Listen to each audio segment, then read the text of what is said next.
Hello, you have found Seeds for Health, where I share information about nutrition, how our bodies work, and general health in servings that are easy to digest with understandable language that provides the facts you need to grow your best version of you. I'm your host, Gregg Rocheford. Welcome to the show.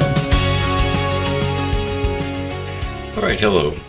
Today we're going to talk about the mitochondria.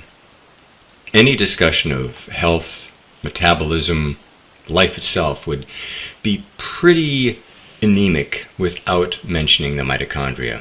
The mitochondria is very essential in energy production in our bodies. In fact, we have mitochondria in every cell of our bodies creating energy. Every cell except, of course, the red blood cell, and that's a different discussion. But what exactly is the mitochondria? How did it get there? What does it really do to create energy? What is that energy? So we're going to talk a little bit about that now. Each cell has a number of organelles within it. Organelles are basically just small organs, something like we have liver, kidneys, heart, things like that. The cell has organelles, and each one of these organelles has a specific purpose, a specific thing that it does. The mitochondria are, or the mitochondrion is, an organelle that produces energy. Depending on a cell's energy requirements, say a muscle cell requires a lot of energy, or a brain cell, a cell can have from 1 to thousands of mitochondria to provide that energy to that cell. All of our cells have mitochondria in them, except the red blood cell. The red blood cell doesn't have a mitochondrion, or a nucleus, because if a red blood cell had mitochondrion, it would use oxygen to create energy, and since a red blood cell needs to carry oxygen around, that would sort of defeat the purpose. So red blood cells don't have a nucleus and don't have mitochondrion. So think back 2.5 billion years ago.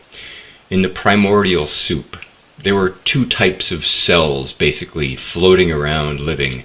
They were all single cells, of course, single cell organisms, and there were eukaryotic cells which have a nucleus, and there were prokaryotic cells without nucleus. We can break these down for our discussion into eukaryotic cells with the nucleus and bacteria, because those are the two that are important right now. The other major difference between the eukaryotic cell with the nucleus and the prokaryotic cell, or the bacteria that we're talking about right now, is the way they generate energy. Now, energy for living organisms like us is in the form of ATP, a molecule that provides fuel for cells.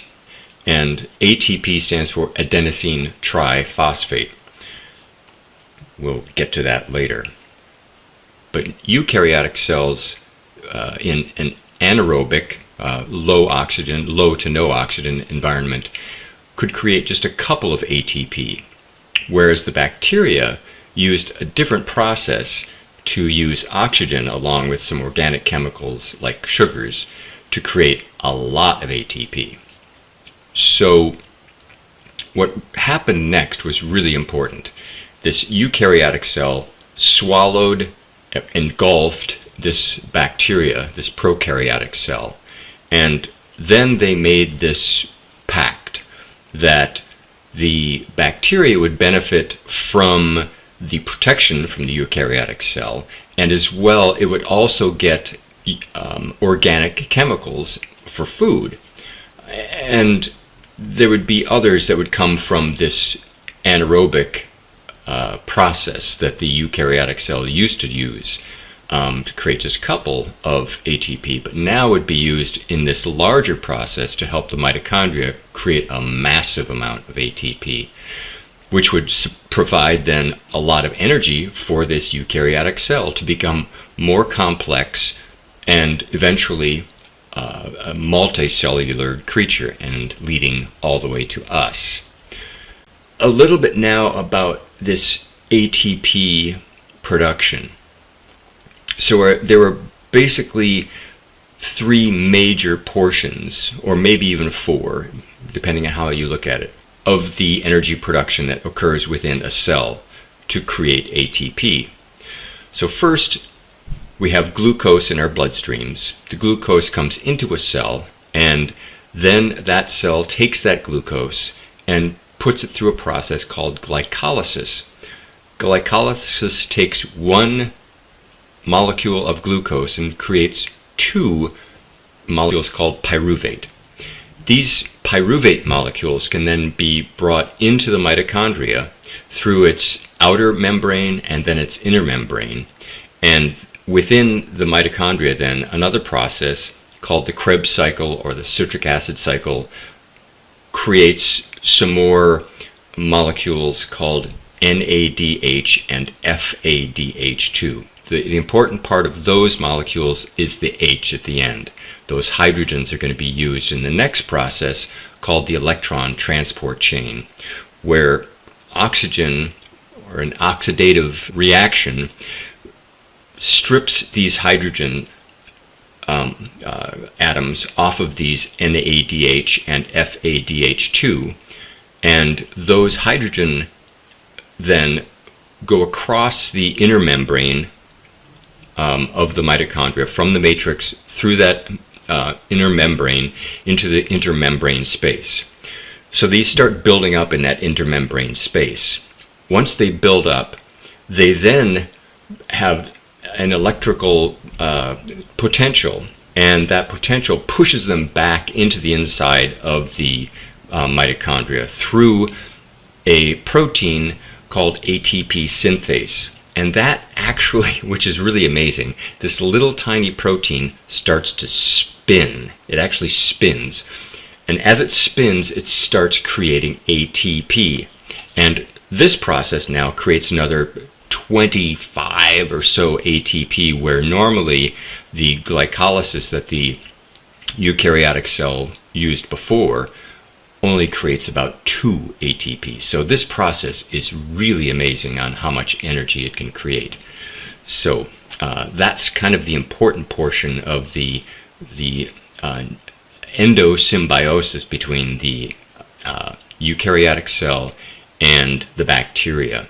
So now that we can see how much more ATP is being created with that mitochondria, which we used to be bacteria, we can really see how important these are.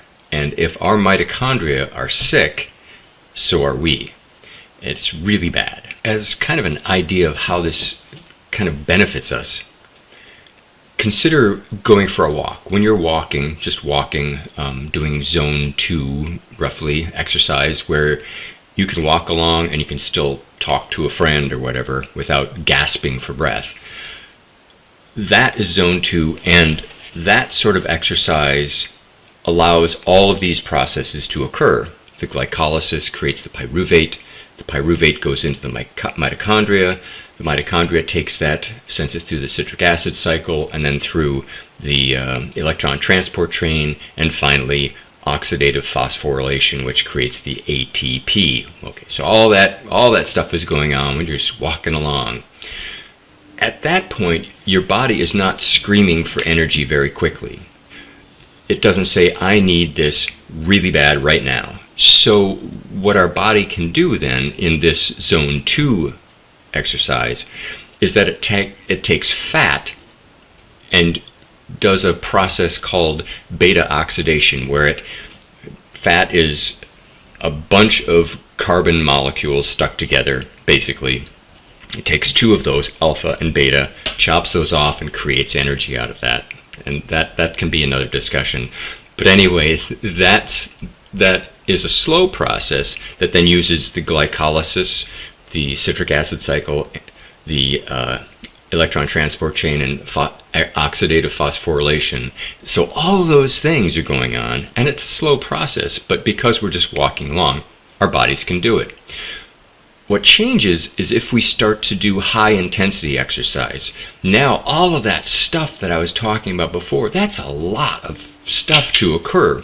So what happens then is our body starts, when we do the glycolysis, we're getting energy from our livers and muscles in the form of glycogen, which is basically just a bunch of glucoses stuck together. It's a carbohydrate that our bodies store. And when we're working hard, we're using glycogen for energy, and a lot of glucose is coming into our cells. And so that glycolysis is taking that glucose and creating pyruvate. And we're also using a lot of oxygen. So the relative amount of oxygen is decreased. So that pyruvate then is turned into lactate. And that lactate then is this amazing thing. It's a messaging molecule for the mitochondria. It says, you know, we're creating a lot of lactate here. That means you're not keeping up. So that's a message to the mitochondria to create more of itself, which is great, because later on, if we keep doing high energy or high intensity exercise throughout our lives, we have more and more mitochondria coming to help us, which is really cool. But then this lactate, if it continues to build up because we keep running, it spills out of the cell and can be used by other cells. And it can also be used by the brain. It can cross the blood-brain barrier and gets into our brains, where it becomes a signaling molecule to release something called BDNF, brain-derived neurotrophic factor, which helps our brain to become more plastic, so neuroplasticity. It starts making new synapses. So it basically just wakes our brains up. It's really cool. So anyway, high energy exercise does all this stuff. It creates more mitochondria, and it wakes up our brains. The zone 2, the low intensity exercise, helps burn fat. But, you know, you can walk a mile and maybe burn 100 calories worth of fat. And so if you wanted to burn a full pound, you'd have to walk 35 miles, roughly, because a pound of fat is about 3,500 calories. So that's kind of some ideas about how energy is used and how we ask our bodies to make this energy for us. So we can either use the glycogen that's stored up in our livers and muscles to instantly give us glucose, or if we're going through something like zone 2 exercise, we can use this long process to create ATP out of our fat cells. So as I was saying earlier, mitochondria are incredibly important to our health. They provide energy for us to do everything from thinking to running, walking, digesting, breathing, everything we do. And they get that energy through using glucose or fat for fuel. An interesting thing is that babies, when they're born, have very little muscle. And in order to generate heat when they're cold, they can't shiver because they have no muscle. So they use brown fat, and brown fat is different than white fat. White fat is the kind that we normally have on our bodies, but babies have an awful lot of brown fat, and we have some brown fat as well. But since babies don't have muscle, they use their brown fat, and the reason brown fat is brown is because it is filled with mitochondria. And these mitochondria are what's called decoupled or uncoupled mitochondria.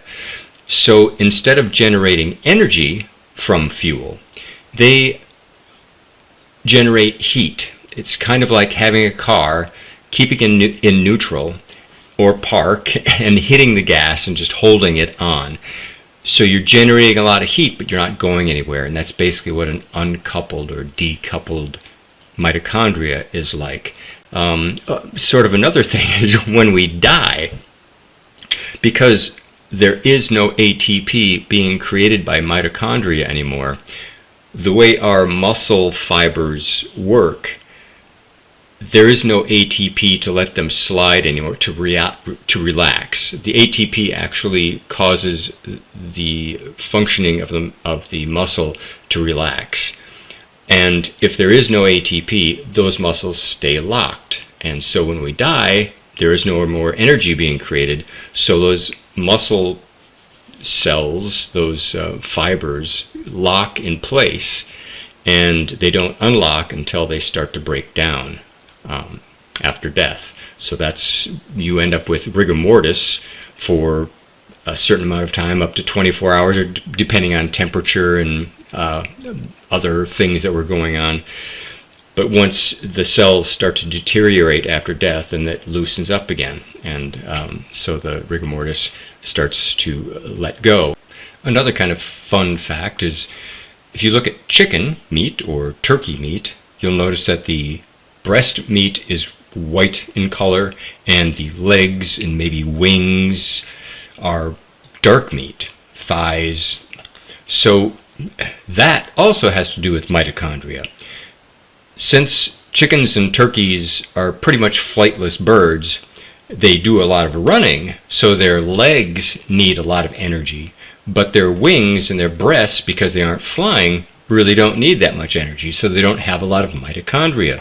The dark meat is filled with mitochondria, so that the turkey or the chicken can run like crazy. And I guess as far as turkeys go, these are not wild turkeys. Wild turkeys probably have dark meat on their chest. I don't know, I've never eaten a wild turkey. But anyway, that's kind of an interesting fact as well. All right, so we covered a lot of stuff about mitochondria. Sort of where it came from, what it does, where it is in our cells, things like that, how it uses different fuels for energy. Hopefully this didn't go too far. I tried to just sort of cover a wide range of things, talking mainly about mitochondria, but hopefully it came across how important mitochondria are. And we'll probably go into some depth about mitochondrial health in some of our other talks about nutrition and exercise and sleep. Those three are really the pillars of good health, and we'll talk a little bit about those too. So I hope you've enjoyed this, and I hope to see you again. Thank you for listening to Seeds for Health. I hope the information that I presented was informative. If so, please hit subscribe. Please also leave comments on how I can improve or topics that you'd like to see covered. Enjoy your journey to better health, and I'll see you next time. Thank you.